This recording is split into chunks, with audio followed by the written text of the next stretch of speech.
Welcome to the Real Chili Podcast. And the Golden Eagles of Marquette University in Milwaukee are bound for the Final Four for only the third time ever. 5 seconds left. Marquette down by one, trying to avoid the upset. Blue the drive, the left hand. It's good. 1 second to play. Vander Blue has put Marquette in front by one. And I want to win every day as basketball players, as students, and I want to win every day, most importantly, as people. Welcome, ladies and gentlemen, to the Real Chili Podcast. I'm your host, Mike Lavender. I'm joined by Pete Worth. I'm joined by Brian Henry. And we are here nearly on the eve of Marquette's first appearance in the NCAA tournament. That voice rising. And we are ready for March Madness, aren't we, fellas? Woo!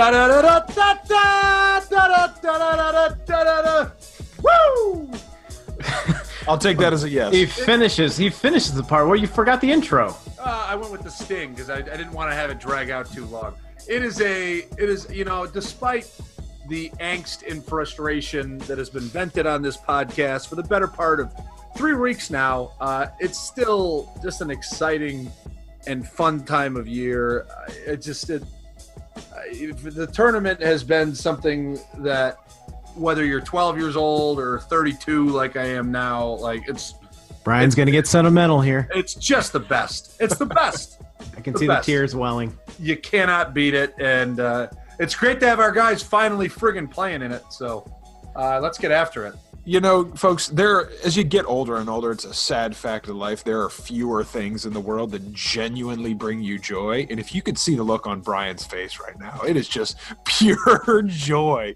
It is just a childlike joy. It's hilarious. But I don't see why this should be surprising. Of course it is. It's just hilarious. It's a beautiful time of year. But Pete Worth, I know you're excited as well. I am no less excited this year than I am, like Ryan said, when I was 12. I like watching basketball for literally 72 straight hours is the best thing in the world. It might be the best 4 days in sports anywhere in the world. Starting on Thursday through Sunday, it might be the best 4 days. It's amazing. I don't know. Jim Nance from Butler Cabin would argue with you on that. But nevertheless, I'm with you, Mike. These are my 4 favorite days. And just how nice it is, and I know we were in 2 years ago, but just to be solidly in this year and to have a team that, despite its recent shortcomings, feels like it has a chance to make noise. Like, this is what it was when we were in school. We didn't always do it, but you had a team you thought had a chance. It's just good to be back in that place. And from a big picture standpoint, props to Wojo, props to the players. They're in the mix. They got a shot. And it's nice to have a player like with star power. Yeah. And yeah, he hasn't been right for the last couple of weeks. He was against St. John's, which kind of came out of nowhere. Then maybe he got hurt against Seton Hall, but who knows? I mean, maybe he can go on a 3-game, 30-point per game run again. Like, that's the kind of player Marcus Howard is. And with a developed roster around him, we got a tough matchup. We got tough matchups throughout this possible run, but having a lot of skill and exciting players in March is all you can ask for. So, folks, for this episode today, as if you follow us on Twitter, our social media team has been telling you, we had been promising a deep dive into the Murray State game. We're going to switch it up a little bit. And we're going to cover a little bit of Murray State here at the top and do some updates. But we're going to spend the majority of the pod talking about our brackets, things that we think are interesting, some of the matchups we think are interesting, teams that we can't wait to lose, and things like that. And then we're going to wrap up with our favorite moments of the regular season for Marquette. So just to give you a little bit of sense of where we're headed for the remainder of this pod. So, guys, heading into this Murray State matchup, I think there's just a few things we want to cover here. And one of those things is a Marcus health update. And Brian, you mentioned this earlier. We talked a little bit about the stats on the last pod, but it seems like Marcus has been slumping and we have no idea what to expect from him health-wise. I mean, I have no inside information, but anybody who's watched, he's off. Something is physically wrong with him. They can sit there and say otherwise. He has an obscenely high usage rate. We've seen him take a number of hard fouls going to the basket. Somewhere along the way, a finger, a hand, a wrist, an arm, leg, I don't know what. Something is off with Marcus Howard right now. He is not at 100%. If you anywhere in the last 2.5 weeks, you can clearly see that. Now, I don't think that means we're dead, but it hurts. It absolutely hurts. I don't know, Pete, do you think this is possibly just a stretch where he's just been bad? I'd just be so stunned that at this point of the year he'd take a nosedive because teams finally suddenly started defending him well. I just don't think so. I don't think so either, just because it's been so prolonged. If it had been 2 or 3 games, maybe 4 games, like it has been, 3 weeks now ever since Villanova, where he has struggled. And, teams have keyed in on him more. So I don't. They've been keying on him though since they've been keying on him for the last 2 years. Yeah, but teams have definitely attacked him more ferociously, I think, with double teams and not allowing him to get off any shot or get close to the 3-point line. I think in the last 3 weeks or so. You know who's sitting at home watching this and going, "Yeah, that's right. You miss me now, don't you?" Frickin' Andrew Rousey. He's sitting back just going, "Yeah, you wish I was here to help take the pressure off Marcus." I'm kidding. So 2 storylines that I think are hilarious with regard to Marcus is one is this is being billed as Ja Morant versus Marcus Howard. Lame. Those 2 players are not going to be guarding each other, are not going to be placed on each other unless there's switches. So that's hilarious in and of itself. I understand it draws eyeballs. But also, fellas, you've seen this. Marquette – or Murray State, I should say, is one of the more popular upset picks of this entire tournament. And all I have to say about that is fuck this. That's it. That's it. So next segment. It's a perfect recipe for people predicting us to lose. We've been struggling. Ja Morant for Murray State is a top 5 NBA pick. It's a 5-12 matchup, so that's obviously going to be sexy. Yep. But Marquette is a better team and way more balanced, and just I don't know. They're just a better overall team. You laid it out. The punditry loves it because Ja Morant is going to be a top 5 NBA pick. So let's, beat that up. And we have been bad for the last 2.5 weeks. We've lost 5 of 6. Our best player very possibly is hurt. Marquette's taken on water. It's a 12-5. 1 or 2 of them always happen.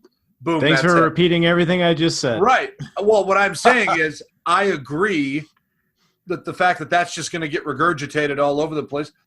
You're right, Pete. We are the better team. And positions 1 through 5, the other 4 guys on the court, we should have an advantage everywhere we go. The rest of our guys need to show up, though.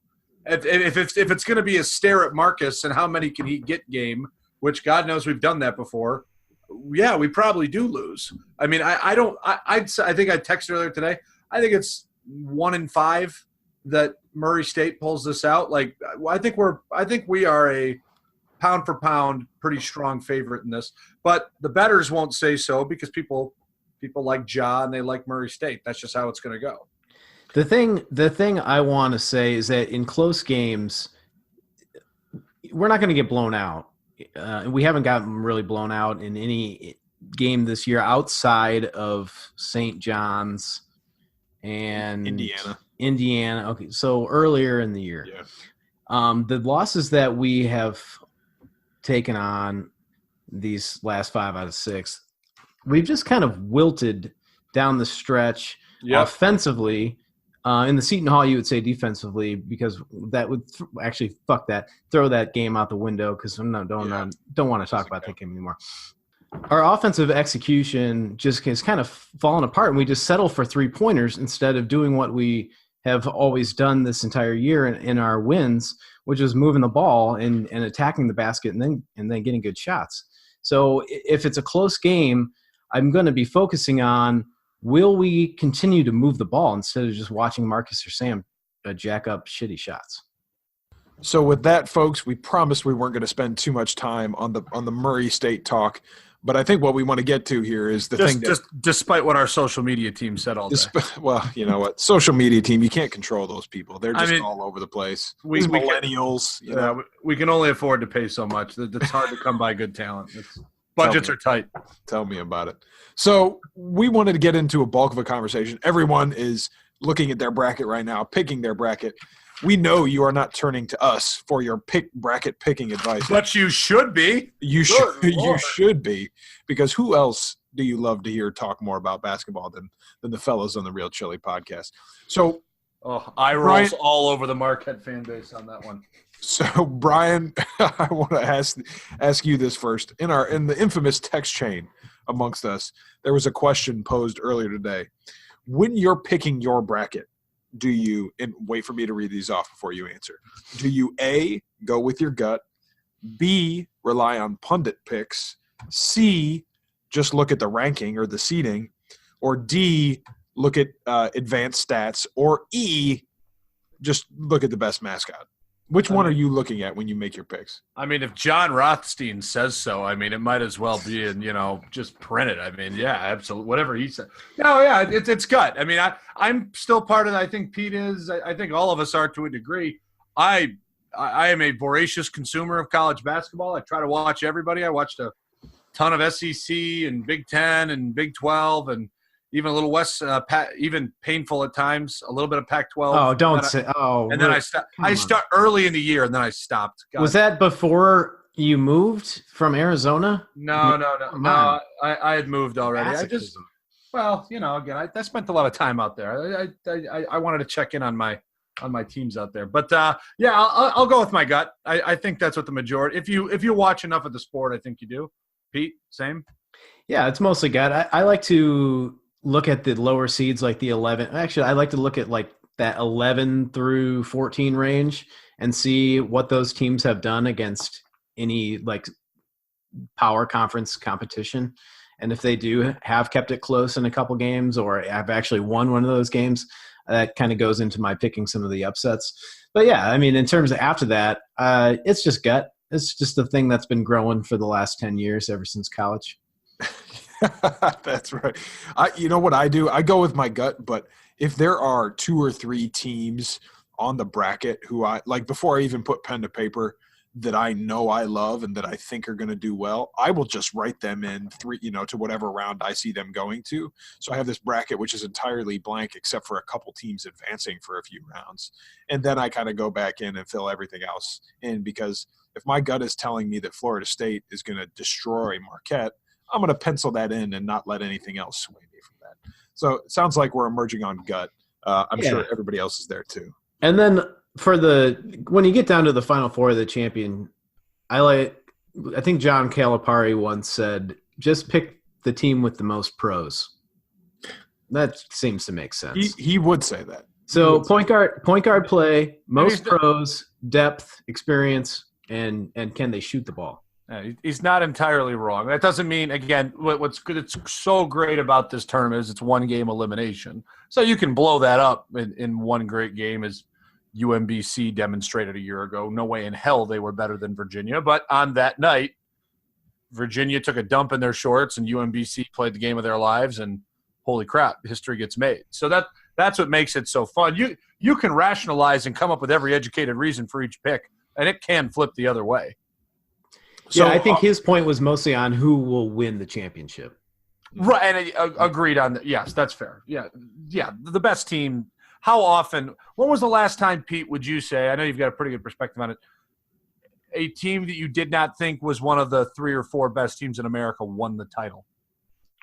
We've had a few sniff it. UConn obviously jumps to mind. The most recent one, right? Right. Yeah. It was I'd say the one in 4. It was the UConn one in 14, right, with Boatwright? Not the Kemba one. The Kemba. I mean, you're right. That team going into the tournament wasn't, but God, they were damn good when they got in it. Yeah, it was that 14 team because their coach was out like a year and a half or 2 years later. I mean, that was a weird run. I still don't know how that happened. But you're right. Most of the time, Loyola Chicago, like you'll get teams that'll get there and sniff it, but you're right. The better teams typically always come through in the end, which leads me into what I think is the one-word theme for filling out your brackets this year. This is Family. how easy it is. No. Is it family? Take those shooting shirts and shove it. It's so easy. Everybody out there, they're just trying to give you money. People are going to try to outthink this and outsmart themselves. One word. It's chalk. Chalk, everybody. The 1 seeds and the 2 seeds in this tournament are just plain better. That's it. Somebody's been listening to Mark Titus now. I think there's one. I think there's one hole in that, and I'll explain that when we start getting into our upset picks. But Brian, I think 6 of the top 8 seeds we're going to see advance fairly deep. So you ruined my segue there because you had mentioned – then edit the shit out. He ruined your segue with a totally different segue. With a totally different Just segue. delete whatever I was going to say. Edit this however. No. I was going to you mentioned Loyola. I was going to segue to our Cinderella picks. Oh, let's do it then. Let's talk Cinderella. All right, let's talk Cinderellas, and then we can get to the top 8 because I think it's a good point. Cinderella picks. Brian, Loyola, UMBC, oh my God, I'm blank. George Mason, just down the street from me. The list of Cinderellas in the NCAA tournament is not short. The Butler Bulldogs, Gonzaga 20 years ago. Oh, they're everywhere. Adam Morrison crying. But since I've already ruined this podcast, let's have Pete kick it off. Yeah. Well, my number 1 Cinderella is not I wouldn't know if you'd call them a classic Cinderella because they are a 6 seed, but I'm going with the Buffalo Bulls. Yes! And I'm taking them to the Final Four. Yes, so am I, Peter. Preach the gospel. Damn it, Brian. Do it. Well, that's fine. They're going to they're taking out Texas Tech. They're taking out Michigan, and they're taking out Gonzaga. Yep. And taking it to the Final Four, and then Zion will run a train down their throats. But they have experience and shooting and ball movement and quality defenders. So that's my team going into March. God, we are shaded because we loved them in the game they played against us. But I will also add on to that, Mike. They are legitimately – they're that good. I think Gonzaga very easy. That's going to be their hardest game is finding a way to – because I think Gonzaga is fantastic too. They could get blitzed against Gonzaga, and it could come to an end there. I think they're better than every team they'll play until they get to what would be the Elite Eight. I really do. I think that highly of Buffalo. I'm with Pete. And don't forget, this is the Montana-Michigan revenge game from last year's first round. They're not going to lose to Montana. Stop. They're not. You're too close. You're too close to it, Brian. No, they're not going to lose to Montana. Stop it. No, they're not. It's hard to beat a team 2 years in a row. Oh, eat it. All right. Can I give you the second Stone Cold Cinderella lock of the year? Get in there. I'm going to take everybody out west.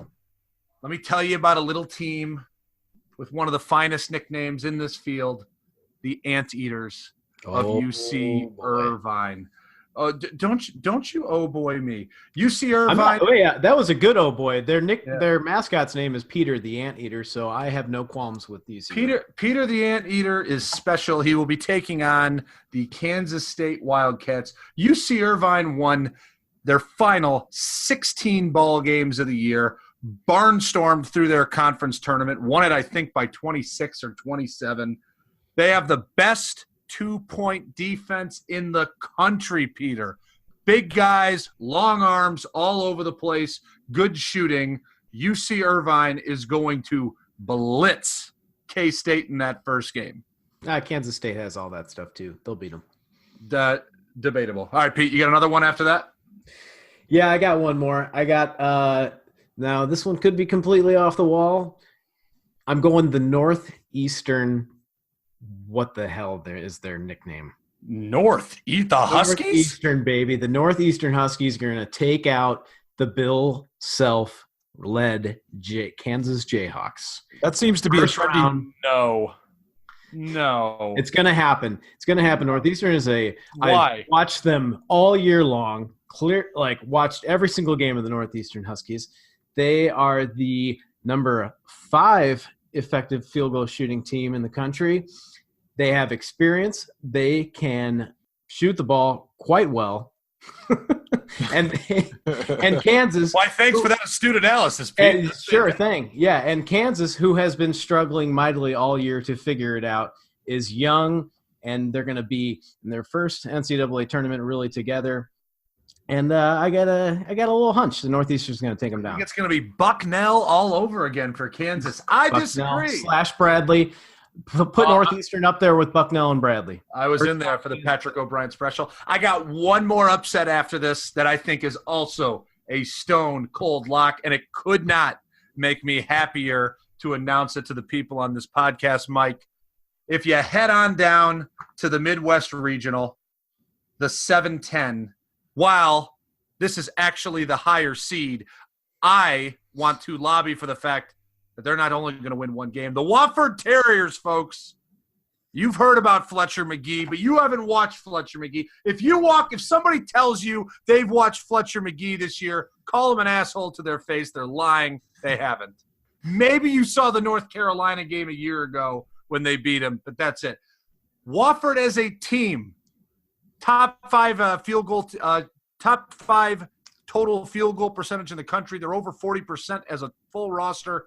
Excellent scoring team. They have other options outside of Fletcher. They'll play good enough defense against Miles Powell and the Powellettes and blow Seton Hall out of the gym. I really think they have a shot against Kentucky. I don't want to do it. Again, I said 6 of those 8 top seeds. I think that's one of my vulnerable ones. UK down there. I wouldn't bet on it. I'm not running to the bank with it. But don't sleep if UK is in a dogfight with Wofford in game number 2. Well, they are the Terriers. He says he's not going to bet on it, but God damn it, he's going to be at his bookie within the next 24 hours putting money on all this. There's a good chance. So there's your 4 Cinderella picks: Buffalo, UC Irvine, Wofford, and Northeastern. And Brian, yet another perfect segue, because the team that Wofford would have to take down is a 10 seed Seton Hall. Seton Hall, not exactly high on Marquette fans' list right now. So, fellas, throughout the entire field, before this thing even kicks off, there are teams that we naturally just want to see lose, whether it's because you're a Marquette fan, whether there's something deep, dark in your past that you can't just let go of. I want to know who those teams are. The listeners want to know who those teams are. We're just going to say Seton Hall is definitely one of them, and I think every Marquette fan agrees with us on that. But, Pete Worth, I want to toss it to you. Who do you want to see lose in the first round, preferably a higher seed? Well, as a Marquette fan, I am sure everyone would agree that the 2 biggest matchups that we want to see lose would be the Virginia Tech Hokies to the St. Louis Billikens and the Wisconsin Badgers falling to the Oregon Ducks. I think that would be unanimous amongst Marquette fans. Whether that's going to happen, I don't see it with Virginia Tech. I think Oregon's got a little better chance to take down the Badgers. They've gotten hot, albeit against completely garbage Pac-12 teams. The team that I would like to see lose most, I already said Kansas, so that was kind of my big one. Yeah, I'm going to stick with Kansas. Kansas, all right. I'm going to stick with Kansas because watching Bill Self lose in the first round is just let it out. Let it out. Just do it. I'm surprised it never stops being entertaining, whether it actually in any round of the NCAA tournament. I'm surprised you didn't throw. I'm stunned you didn't throw Bruce Weber in there just to let it all go. Just start shitting on Kansas State for everybody. You can tell the people. It's okay. Us downstate Illinois natives have a special place in our heart for Bruce. There is absolutely no vacancy for Bill Self. So I'm going to give you mine right now. I've only got one because all the other ones have been taken so far. Team I most want to see lose in the first round, Florida State. I would love nothing more than for the Catamounts to catch fire and knock them out of the tournament, giving Marquette a much more clear path to advance in later rounds and certainly past the first weekend. So far and away, I guess they're not above Wisconsin for me or above Seton Hall. I kind of like to see Chris Holtman at Ohio State lose in the first round. They are part of They suck. They don't belong in there. Never should have fired Thad. They're a 6-11 matchup. I just, something about Big East coaches leaving. I don't want to see them do well elsewhere. That goes for Louisville as well. But those, I'm not as deeply ingrained with those. But Florida State, Wisconsin, Seton Hall, all those would be fantastic to me. I actually don't mind Buzz, to be quite honest with you, neighbor. Like, yeah, he's not my favorite guy. If he won a couple of games, that means that the entire country would get to watch a little more Buzz be Buzz. And I don't know if that's a bad thing. No, I don't think so. I was just kind of saying, I was mentioning them because that's kind of an obvious go-to for Marquette fans. But the other one that I kind of just thought of was the Cincinnati Bearcats.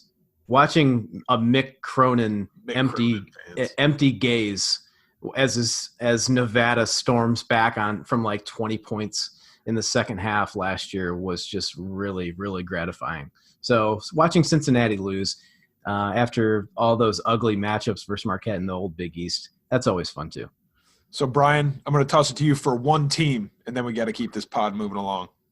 All right, if I got to narrow it down to one, my attention, my hate viewing will be going to the Pitino Bowl, Louisville and Minnesota. Nothing could make me happier than watching the younger Pitino with dad in the stands, decked out in Minnesota gear, while Louisville fans collectively lose their minds as it's happening, and Minnesota somehow beats the Ville. I don't think they will, but I would love to see it happen because it couldn't happen to a nicer fan base. Oh, you want Minnesota to beat the Ville? You don't want Absolutely. I can't. Look, we went to school with that. I still haven't gotten over Jerry Smith. I hope Louisville loses every game that they play. That'd be great, and I hope Pitino does it wearing a Minnesota T-shirt on the other side of the gym. It'll be great. Go Gophers. All right. Well, we'll have to get you over Jerry Smith at some point here soon. It's coming over a decade. That's a little too long to have a regular season loss still haunting your nightmares. Make your free throws. Oh, God. All right. Well, with that, we're going to move on to our final four picks and our picks for the championship. Really quick, like 4% of our audience even understands the Jerry Smith reference, but, it still has to get in there. Well, if you really want to know, DM us, send us a note. Well, if there is enough just interest. YouTube it. Or just Google it, yeah. Yeah, there you go. Well, it's more funny from us. So if you're interested, let us know. We'll detail it in full on the next pod. All right, final four picks. Final four picks, championship picks. Brian, since you are en fuego, going to toss it to you first. Just start with your final four. Who you got in the final four? It's not the final four is it's chalk with one exception. It's UNC, it's Virginia, it's Duke, and it's the Buffalo Bulls. And the national champion off of that, it's Duke. Nobody's beating Duke with a healthy Zion Williamson. Just thanks for showing up and playing. He's going to murder half the people in front of him. That's it. Well, if he does that, he'll be out of the game. But I will go. Brian, you took Buffalo. I'm going to take Buffalo as well. I'm not changing that. If I did have to change it, I'd go Gonzaga. But I like Duke. I like the UNC Tar Heels, and I like the Tennessee Volunteers to come out of the South. I see Virginia. I'm not buying Virginia again. I know I know it's popular to go with them this year because it's not popular. It's smart. They have DeAndre Hunter. I'm saying they're not going to get out of the Sweet. They're not going to make it to the Sweet 16. Kansas State or Wisconsin will beat them. What? No. Oh, absolutely. My God. Absolutely. And I see and Tennessee will make it to the Final Four with perhaps the best named college player in all of basketball, Admiral Schofield. And I like the Tar Heels to cut down the nets and take down Zion because they have Kobe White, who is awesome to watch, great point guard. They have the shooting. They have the experience with Luke May and Cam Johnson, and they are the only team in this field that could beat Duke, and I think they will. Look, Petty Officer First Class Schofield is going to be completely shut down by the Virginia Cavaliers. Disagree with you there, but if that happens, Grant Williams will own them then. That's fine. UNC, I was honest to God, Pete, I was looking for ways to take someone else other than UNC and out of that region, and I couldn't talk myself into Auburn doing it. couldn't talk myself into Kentucky doing it. Congrats, UNC. I think you're good. I don't think you're great, but I think you're the best team in the Midwest region. You get to go to the Final Four. So do we think the Midwest region is, quote, the easiest region? Do we think that is the softest region this year? I don't know if it's necessarily easy per se. I just don't think – I think UNC has shown holes at times this year, and there are opportunities there. If you told me Washington beat them in the second round, again, wouldn't bet on it. It wouldn't flabbergast me. Like UNC has had moments where they've looked human this year. Possible. Anything's possible, Brian, in this tournament. Well, then But I don't see that. I don't see it. I don't see it happening with them. They're just too skilled. They got too many pros, and they have the thing that sets them apart is that they got experienced players. They have Luke May, who's won a title, Cam Johnson, and these other guys, and they got depth, athleticism all across the board. Just like Duke does. You know what we didn't address, Mike, which I'm actually stunned, especially after the last 2 years. Are we 100% sure that Gonzaga cruises past Syracuse in the second round? Are Syracuse we sure? reeks. They do, but the 2-3 zone every goddamn year, people act like they've never seen it before. There is no people are still haven't recovered here in my homeland after what they did to Michigan State last year. They took down a Michigan State team that had 3 lottery picks on it and turned it into a 52-50 game. I think Mark Few's better than that, but God, I just don't know anymore. Every time I see it stare at Syracuse, I go, who doesn't know how to play against the zone this year? And you see it happen. I think that'll be a close game if Syracuse does make it. Obviously, expect Gonzaga to make it, because exactly what you said. They'll trick them up. They'll take them a while to kind of adjust to it. But this Gonzaga team is by far the most talented that they've had, even probably more so than the team that went to the title game a couple years ago. And they are still, I believe, the only team to beat Duke when they have the entire roster healthy. So that is correct. All right. In the sake of time, we're getting close to our time here, so we're going to wrap up the bracket discussion and move to the final thing we wanted to cover. And frankly, we're only doing this because this very well may be the last podcast you listen to ours of this year, certainly at least in a happy mood. So we're going to talk about briefly our favorite moments from this Marquette basketball season. And I know all the good memories. Yeah, all the good memories are just flooding back. Pete, since you just gave that peaceful sigh, I want to give it to you first because I know you've got a few things in mind of what. Just give me your top one right now. What is your favorite Marquette memory this season? I was sitting with my brother in a mostly empty Baltimore townie bar, trying to find the Marquette Creighton game on the television. It took the waitress approximately 20 minutes to figure out how to get the game on. But when she did, and the fact that she was successful in getting the game on, I will always be indebted to her for watching Marquette and Marcus Howard come back and Sam Hauser not technically getting the shot off, but draining that three with 0.8 seconds left and watching that Creighton oaf forget how to play basketball and just touch the inbounds pass. And then overtime when Marcus dominated and scored 11 straight points on 4 consecutive made baskets, I was going wild in front of about 10 people that had no idea what was going on and couldn't care less. And that was my favorite memory of this year. Brian, what about you? With that round of applause, Brian, what do you got for your favorite memory? My favorite game and moment of the season was Marcus's second half against Buffalo. I thought that was as well as I've seen a Marquette player play for any stretch of time in the 10-plus years I've been a fan of the program. That was truly 40 points and a half. I don't know if we'll ever see it again against a really, really good team in a great up-and-down pace game, a crowd that stunned me. That was the first game of the year where I thought we'd started to hook people. It was a Friday night on break. I think they had over 16,000 in the building. that to me, hands down, was my favorite of the season.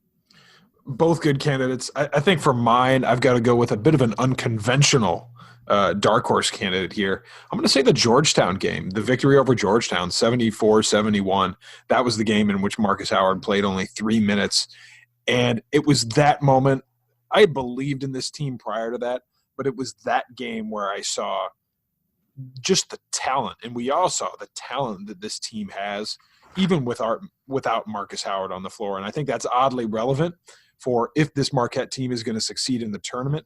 Some more of that Georgetown version of this team needs to come back, because we are going to need to cover up for a Marcus Howard who probably isn't 100%. So Georgetown, that victory for me, seeing this team come together was really special, and I thought something that could take us to the next level. And hopefully with those 3 great memories of this year, that we will have a couple more to come from Thursday's game. So that's going to do it for us here on this episode of the Real Chili Podcast, folks. Neighbor, Brian, any final thoughts from you before we jump off? Just one quick thing. A thank you, heartfelt thank you to bartenders across America throughout this entire weekend that know how to use a remote and can get to and know all the channels and can get to the game quickly and efficiently and without a lot of angst, and happily provide their TV-seeking patrons the game that they wish. So thank you all, American bartenders. There's so few of those folks. Brian, any final words from you? If you can find true TV, you truly are an American patriot. That is all. Wow. Well, it is a minor miracle that we got through this podcast without any one shining moment references or tunes being sung. Oh, I'll sing you out if you want me to. Oh, please do. All right. That's what I was hoping. All is tipped. And there you are. You're running for your life. Jesus. Ryan's a shooting star. And all the years. I'm not sure. Folks, it doesn't get much better than that. Thanks, as always, for listening to the Real Chili Podcast. Be sure to give us a follow on Twitter @RealChiliPod. Send us your questions. Until next time, hopefully it is a happy next pod. Until next time, signing off for Pete Wirth, signing off for Brian Henry. I'm your host, Mike Lavender. We'll talk to you next time here on the Real Chili Podcast.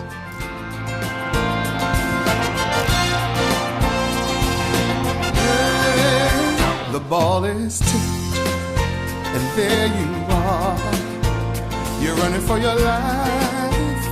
You're a shooting star.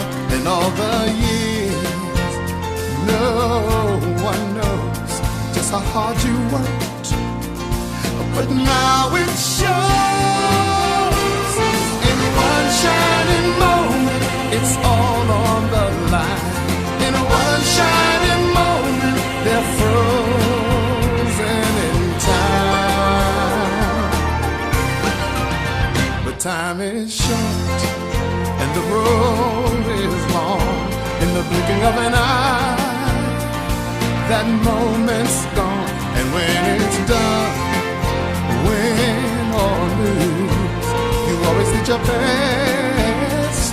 'Cause inside you knew that in one shining moment you reached deep inside. One shining moment you knew you were alive.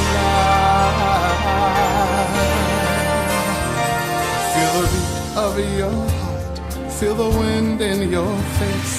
It's more than a contest, it's more than a race.